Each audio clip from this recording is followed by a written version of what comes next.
الحمد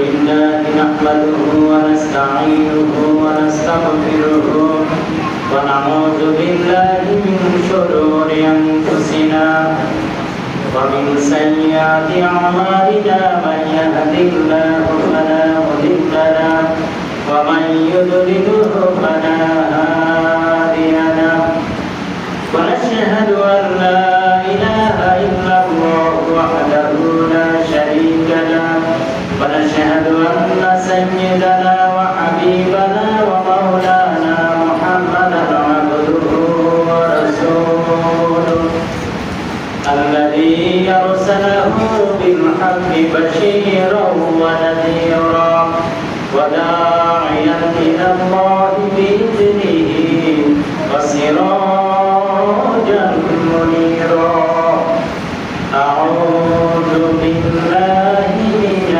الشيطان الرجيم بسم الله الرحمن الرحيم إن الله وملائكته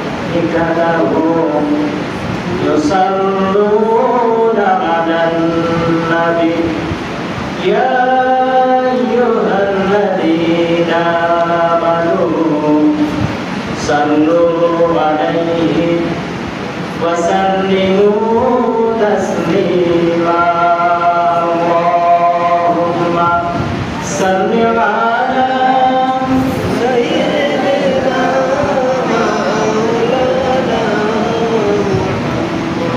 وعلى آل سيدنا مولانا محمد সবাই জোরে জোরে পড়েন আল্লাহুম্মা সাল্লি আলা সাইয়্যিদিনা মাওলানা মুহাম্মদ ওয়া আলা আলি সাইয়্যিদিনা মাওলানা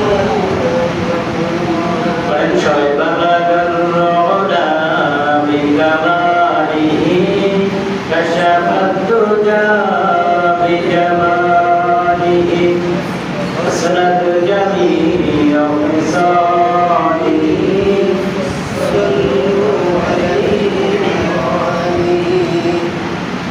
الحمد لله সম্মানিত হাজিরিন সম্মানিত উপস্থিতি আসসালামু আলাইকুম ওয়া রাহমাতুল্লাহ সবাই ভালো আছেন আমরা আজকের আলোচনার শুরুতে মহান রব্বুল আলামিনের দরবারে লাখ কোটি শুকরিয়া আদায় করছি সবাই পড়ছি আলহামদুলিল্লাহ রাসূলের প্রতি দরুদ ও সালাম বিনিময় করছি সবাই পড়ছি সাল্লাল্লাহু আলাইহি ওয়াসাল্লাম সম্মানিত হাজিরিন আজকে জুম্মায় ইফতারের দোয়া সম্পর্কে আলোচনা করব ইফতারের দোয়া সম্পর্কে আজকের আলোচনা হবে সম্মানিত উপস্থিতি আমি গত শুক্রবার যশোরে ছিলাম যশোরে ইফতারি করেছি 2-3টা মসজিদে ইফতারের সময় সরাসরি আযান দেওয়া হলো কি করা হলো 2-3টা মসজিদে শব্দ আমার কানে আসলো সরাসরি আযান দিল কোন দোয়া পড়লো না কি করলো না ইফতারের কোন দোয়া পড়লো না তখন ওই সময় মনে মনে খুব রাগ হলো মনে মনে খুব রাগ হলো আমার তারপরে চিন্তা করলাম যে রাগ করলেই তো হবে না এর সমাধান বের করতে হবে পরে এই যে টাচফোনের সহযোগিতা নিলাম ইফতারের দোয়া সম্পর্কে সার্চ দিলাম তো দেখলাম এইখানে আবু দাউদ শরীফের হাদিসের রেফারেন্স দিল ইফতারের দোয়া সম্পর্কে।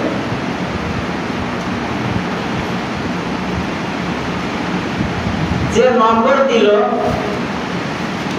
আমার বাসায় যে হাদিসের কিতাব সংরক্ষণ করা আছে, হাদিসের যে নম্বর দিল ওই নম্বরটা আবার নেই, মানে এখনো পর্যন্ত কিনা হয়। পরে চিন্তা করলাম তাহলে কিনতেই হবে, যেহেতু এর উপরে আলোচনা করব, এর সমাধান করার দরকার এই সমস্যা, সেই কারণে কিতাব কিনতে হলো। ইসলামিক ফাউন্ডেশনে গেলাম, গিয়ে দেখলাম যে না ঠিক আছে, ইন্টারনেটে যে নাম্বার দেওয়া হয়েছে হাদিসের কিতাবে এইটা আছে। তখন একটা কিনতে হলো, দুইটা কিনবো, একটা পাইলাম আর একটা শেষ। বলবো যে ভাই ওটা শেষ হয়ে গেছে, এখন আর পাবে না পরবর্তী।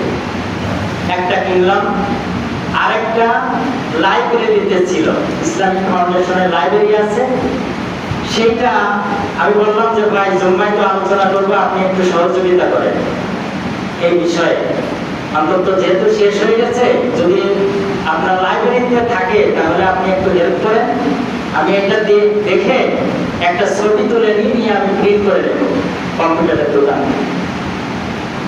তো উনি আমাকে সহযোগিতা করলো, আমার বললো তো ভাই আপনি খোঁজেন, আমার সময় নেই। আমি খুঁজলাম, এক লাইনে পাইলাম না, দ্বিতীয় আরেকটা সাইড ছিল, দ্বিতীয় সাইড পাইলাম। পাওয়ার পরে কম্পিউটার প্রিন্ট করেছি, আরেকটা কিনে নিয়ে আসছি। সমাজে যদি কোনো বিদআত থাকে, কোরআন এবং হাদিসের পরিপন্থী কোনো কিছু থাকে, পরিলক্ষিত হয়, তাহলে সেটাকে সংশোধন করতে গেলে দলিলের ভিত্তিতে সেই সমস্যার সমাধান করা। দলিল ছাড়া সমাজে প্রচলিত বিষয় যদি থাকে, সেইটাকে যদি সংশোধন করতে হয় কোরআন হাদিসের ভিত্তিতে, তাহলে দলিল ছাড়া তার বিরুদ্ধে কথা বলা যায় না, সেটি সংশোধন করা যায় না, সেটি বাদ দেওয়া যায় না। রাসূলুল্লাহ সাল্লাল্লাহু আলাইহি ওয়াসাল্লামের যুগে কি ছিল? মানব জীবনের জন্য যা ক্ষতিকর, মানুষের দেহের জন্য যা ক্ষতিকর, সমাজের জন্য যা ক্ষতিকর, রাষ্ট্রের জন্য যা ক্ষতিকর, অকল্যাণকর, সেইগুলি আল্লাহ রাব্বুল আলামিন কোরআনে কারীম নাজিল করে, এক একটি আয়াত নাজিল করে এবং রাসূলের সুন্নাতের মাধ্যমে সেই সমাজকে পরিবর্তন করেছেন, কি তাই না? তাহলে এখনকার সমাজে যদি এই ধরনের কোনো বিধান থাকে, কোরআন হাদিসের পরিপন্থী যদি কোনো কিছু থাকে, তাহলে সেইটাকে সংশোধন করতে হলে কোরআন হাদিসের দলিল ছাড়া সেইটা পরিবর্তন করা যায় না, সংশোধন করা যায় না। কিন্তু যে বিষয়টি বললাম, 2-3টা মসজিদে আজান হলো, আজানের মাধ্যমে ইফতারির ঘোষণা দেওয়া হলো, কোনো দোয়া পড়ানো হলো না। আজকের আমার এই আলোচনা বাংলাদেশ সহ বাংলা ভাষাভাষী যত মুসলিম অধ্যুষিত এলাকা আছে বাংলাদেশের আশেপাশে, বাংলা ভাষাভাষী আরো মুসলমান আছে না, এই সহ সারা পৃথিবীর মুসলমান রোজাদার ভাই বোনদের উদ্দেশ্যে বিশেষ করে বাংলাদেশের ইমামদের প্রতি আজকের এই আলোচনা। ইমামদের উদ্দেশ্যে, যারা বাংলাদেশের 3.5 লক্ষ মসজিদের খতিব এবং ইমামতি যারা করছেন, বিশেষ করে তাদের উদ্দেশ্যে আজকের এই আলোচনাটি আমার।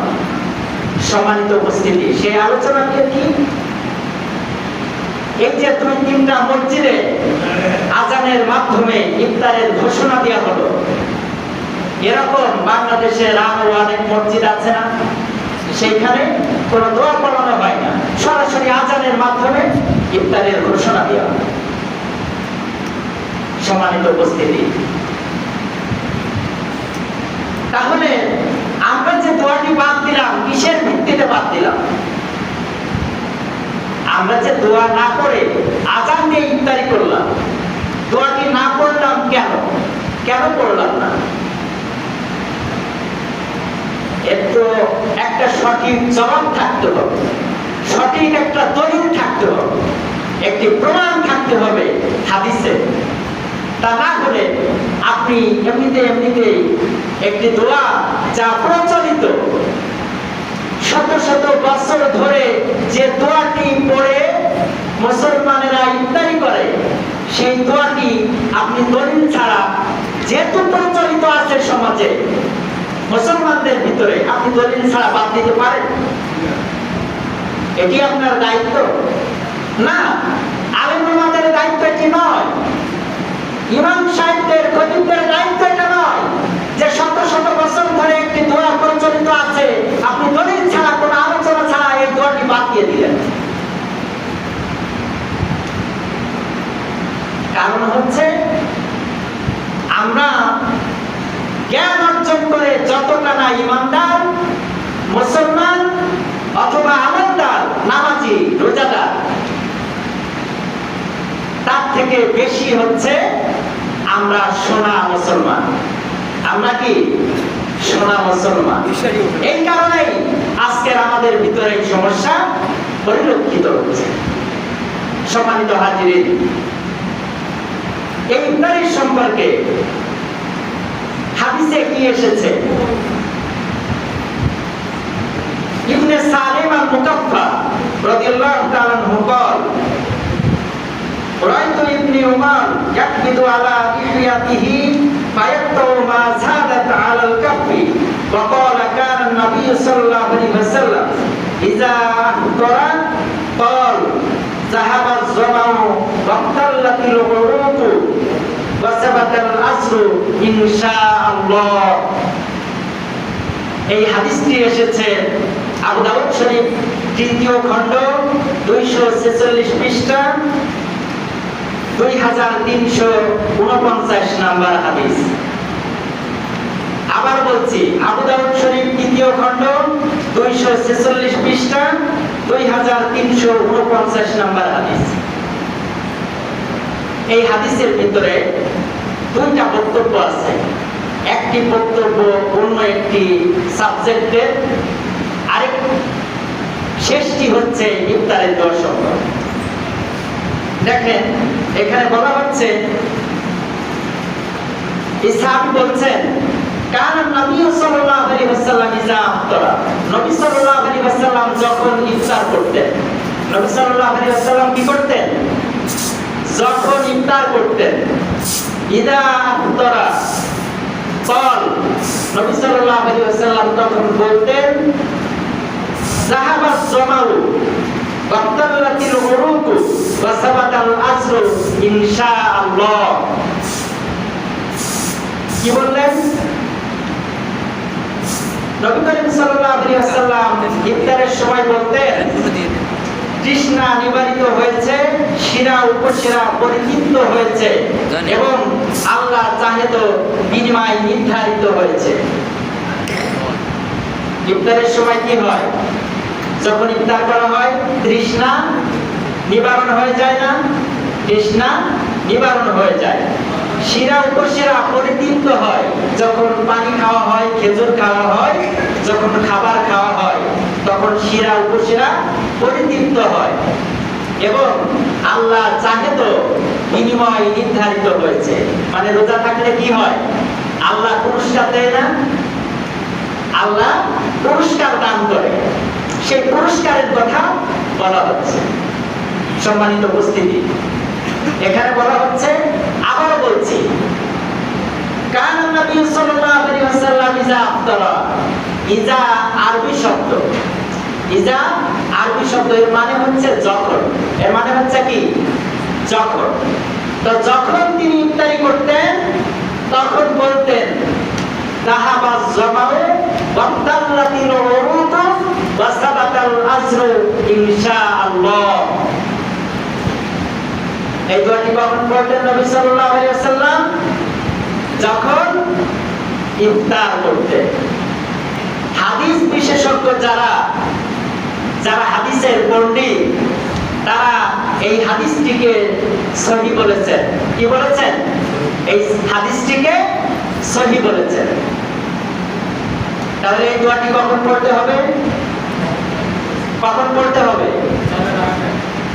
ইফতারের আগে, যখন আমরা ইফতারি করব, খাবার খাবো, তখন এই দোয়াটি পড়ে আমরা ইফতারি করব। খেজুর গালে দিব অথবা পানি গালে দিব, তারপরে অন্য খাবার। এই যে হাদিসটি কার আমল? এই হাদিসটিতে ইফতারের যে দোয়াটি বলা হলো, এটি কার আমল? রাসূলুল্লাহ সাল্লাল্লাহু আলাইহি ওয়াসাল্লামের আমল না? তাহলে এটা কি সুন্নাত না? আপনি না জেনেই এমনিতেই হাদিসটি বাদ দিয়ে দিলেন।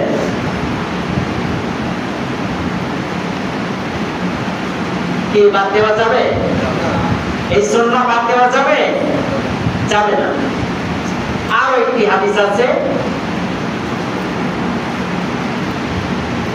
আর মুআয ইবনে জুহরা আন্নাহু বালাগাহু আন্না নবী সাল্লাল্লাহু আলাইহি ওয়াসাল্লাম কানা ইযা আফতারা ক্বাল আল্লাহুম্মা লাকা সুমতু ওয়া আলা রিজকিকা আফতারতু। আমরা যে দোয়াটি পড়ি, আমাদের মুয়াজ্জিন সাহেব এই দোয়াটি পড়ে আপনাদের ইফতারের ঘোষণা দেয়, কি তাই না? এই দোয়াটির সাথে আমরা পরিচিত, কিন্তু আগের দোয়াটির সাথে আমরা পরিচিত না। এখানে কি বলা হচ্ছে?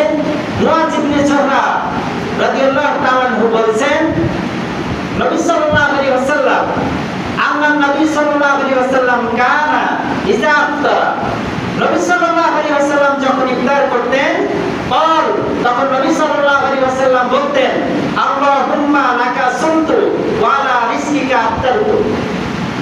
কি বলতেন?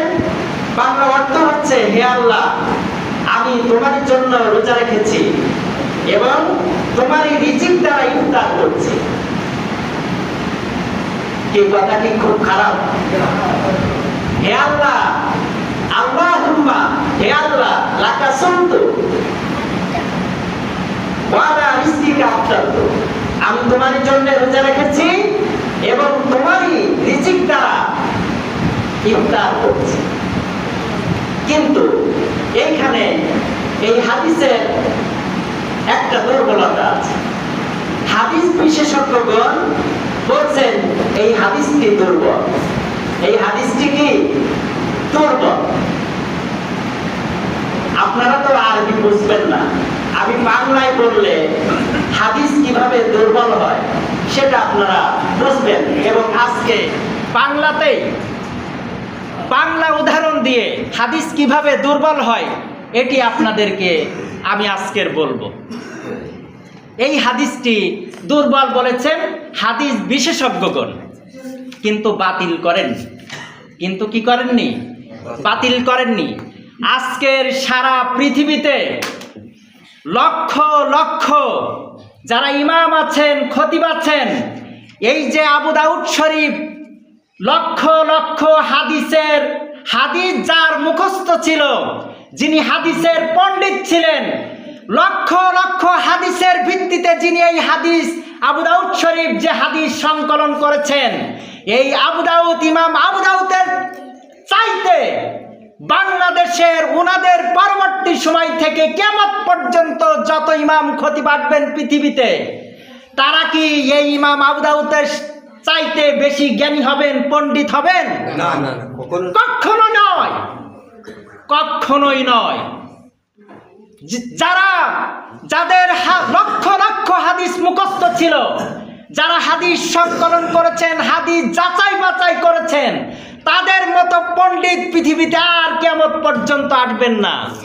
সেই ইমাম আবু দাউদ এই হাদিসটি বাদ দেননি, কিতাব থেকে বাদ দিয়েছেন, বাদ দেননি, এই হাদিসটিও তিনি সংকলন করেছেন।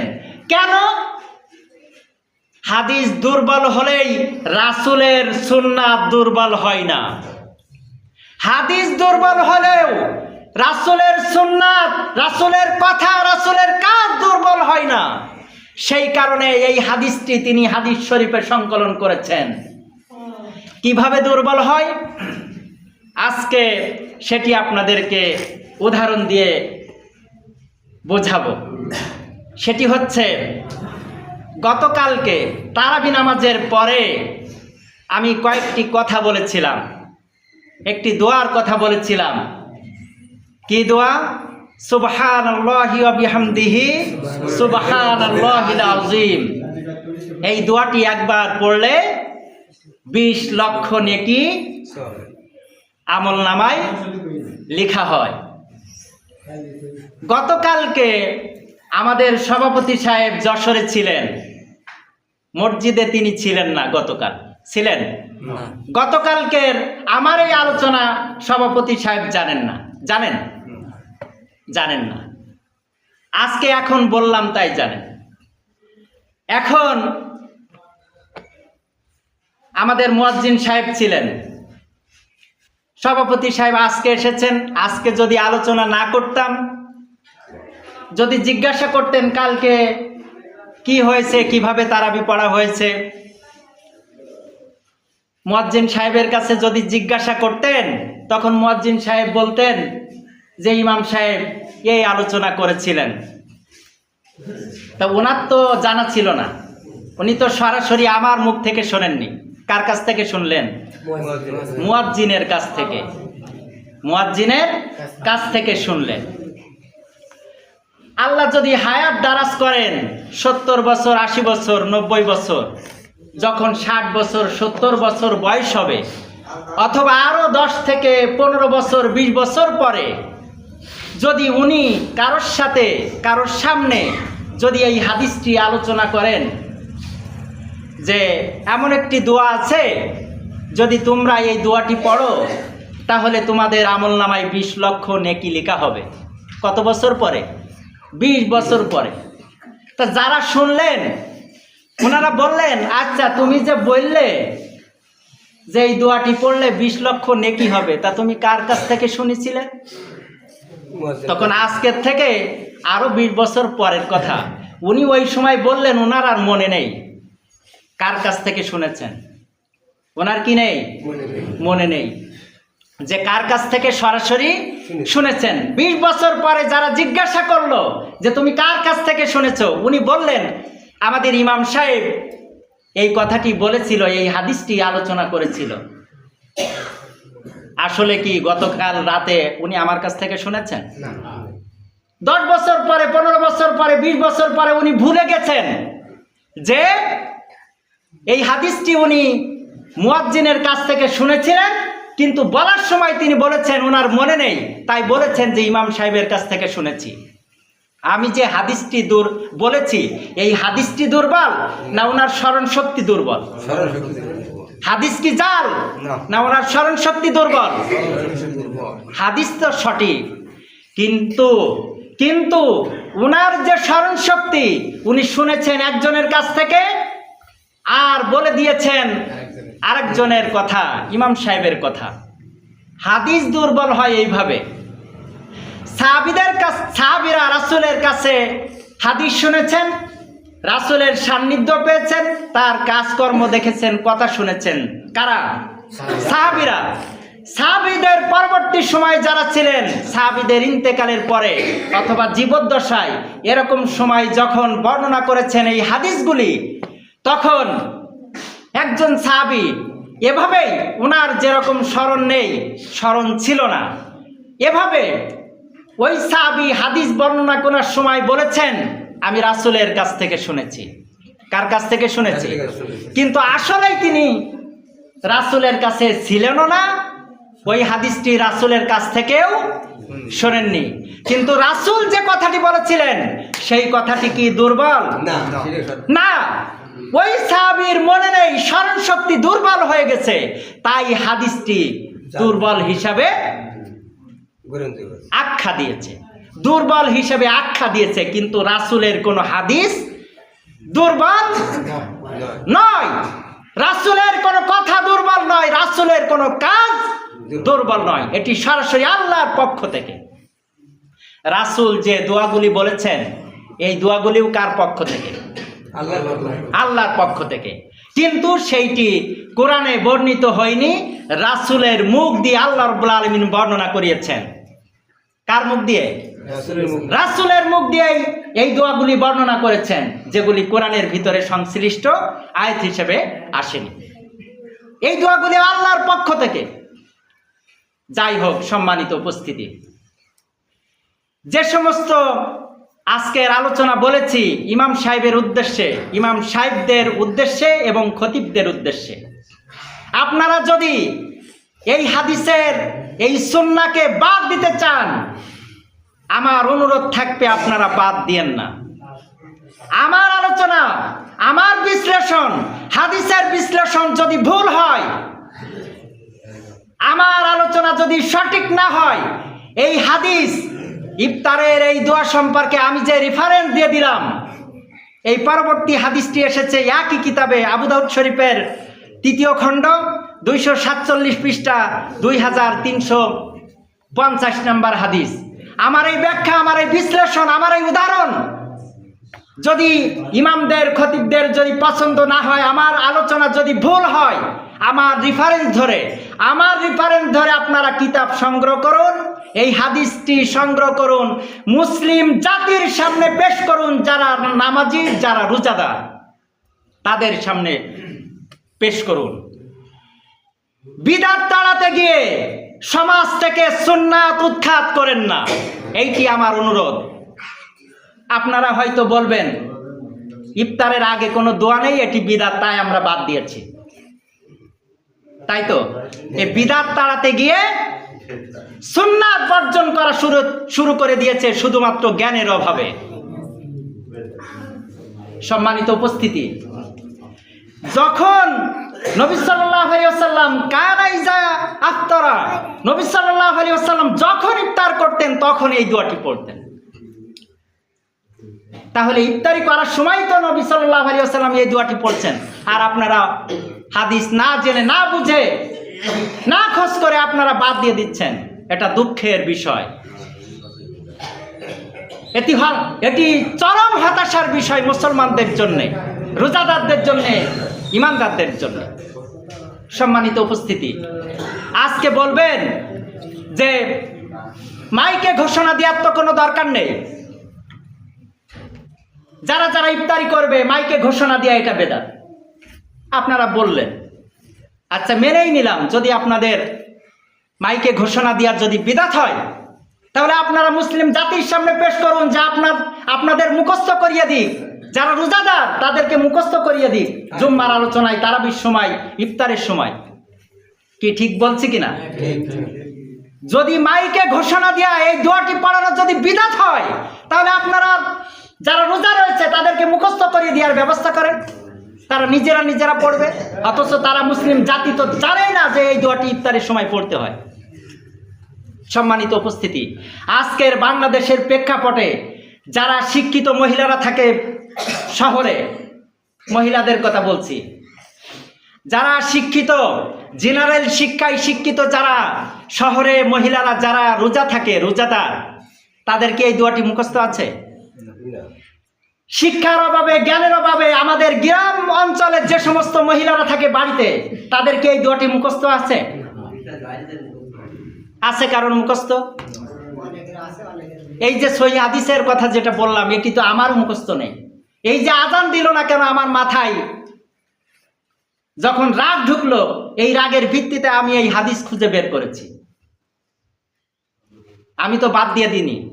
আমি প্রথম যখন ইফতারি যখন শুরু হলো এই রমজানের শুরুতে, আমি কি মুয়াজ্জিন সাহেবকে বলেছিলাম যে ইফতারি এই দোয়া পড়ানো যাবে না? আমি মুয়াজ্জিন সাহেবকে বলেছিলাম, তুমি ইফতারির সময় দোয়া পড়িয়ে দিবা, যাতে সবাই একসাথে দোয়া পড়ে ইফতারি করতে পারে। আমি তো বন্ধ করতে পারতাম, আমি তো বাদ দিতে পারতাম না, হাদিসের দলিল ছাড়া একটি সুন্নাত যেগুলি শত শত বছর ধরে প্রচলিত আছে মানুষের ভিতরে, হাদিসের দলিল ছাড়া একটি বিষয়ও আপনি বাদ দিতে পারবেন না, বর্জন করতে পারবেন না। সম্মানিত উপস্থিতি, বিষয়টি যদি এরকম হয়, যদি আমার মা বোনেরা যারা গ্রামে থাকে, শহরে থাকে, যদি এই ইফতারি দোয়াটি মুখস্থ না থাকে, মাইকে যদি ইফতারের দোয়াটি যদি বলে দেওয়া হয়, সবাই যদি আমরা একসাথে ইফতারি দোয়া পড়ে ইফতারি করি, তাহলে কি গুনাহ হবে? আরো মুখস্থ হয়ে যাবে, প্রত্যেকটা মানুষের মুখস্থ হয়ে যাবে। আপনারা সব বিদাত বলে চালিয়ে দেবেন না, কারণ শিক্ষিত মানুষ যারা আজকের বিশ্ববিদ্যালয় থেকে আল কোরআনের উপরে অনার্স মাস্টার্স করার পরেও 10 সালে মাস্টার্স শেষ করার পরে আজকে 26 সাল, 16টি বছর পরে আজকের এই হাদিসটি আমি খুঁজে বের করেছি। আর এর আগে কি হয়েছে? যে দোয়াটি পড়ে আমাদের পূর্বপুরুষেরা ইফতারি করেছে, আমি সেই দোয়া পড়ে ইফতারি করেছি। আমি কোনোদিন বিদাত বলে পরিত্যাগ করিনি, কারণ দলিল ছাড়া পরিত্যাগ করা যায় না, বর্জন করা যায় না। এটি কোনো ইমানদার মুসলমান ইমাম এবং খতিবদের দায়িত্ব নয়। সম্মানিত উপস্থিতি, আজকের আপনাদের সামনে এই আলোচনার মাধ্যমে এই যে রেফারেন্স বলে দিয়েছি হাদিসের, এটি সারা পৃথিবীতে মুসলমান ভাষাভাষী যারা বসবাস করে তারা সহ এই আলোচনাটি দেখতে পারবে শত শত মানুষ। আরও সিস্টেম আছে। কি সিস্টেম জানেন? এখন বিজ্ঞানের এমন যুগ, আমার এই বাংলা আলোচনা ইউটিউবে যাবে, এটি ডাউনলোডের মাধ্যমে এটি ইংরেজি ভাষায় এটি বক্তব্য প্রকাশ করবে, ইংরেজিতে হবে, আরবিতে হবে, এমন সিস্টেম চলছে দুনিয়া। এই কারণে হাদিসের রেফারেন্স দিয়ে দিলাম সারা পৃথিবীর মুসলমানদের জন্য, ইমাম খতিবদের জন্য। এই রেফারেন্স ধরে, আবু দাউদ শরীফের এই হাদিসের রেফারেন্স ধরে আমার আলোচনা যদি ভুল হয় আপনারা সঠিকটা ব্যাখ্যা করুন, মুসলিম জাতির সামনে পেশ করুন। সম্মানিত উপস্থিতি, আমরা এই দোয়া পরিত্যাগ করব না, আমরা এই দোয়া পরিত্যাগ করব না, আমরা মুখস্থ করে ফেলব। মুয়াজ্জিন সাহেব যখন ঘোষণা দেবেন, আমরা 1 দিন 2 দিন পড়তে পড়তে আমাদের কি হয়ে যাবে? মুখস্থ হয়ে যাবে। আমরা হাদিসের ভিত্তিতে, সুন্নাহর ভিত্তিতে, রাসূলের এই দোয়ার ভিত্তিতে আমরা ইফতারি করব। আল্লাহ রাব্বুল আলামিন সেই তৌফিক দান করুন। ওয়া মা তাওফিক ইল্লা বিল্লাহ। আসসালামু আলাইকুম ওয়া রাহমাতুল্লাহ।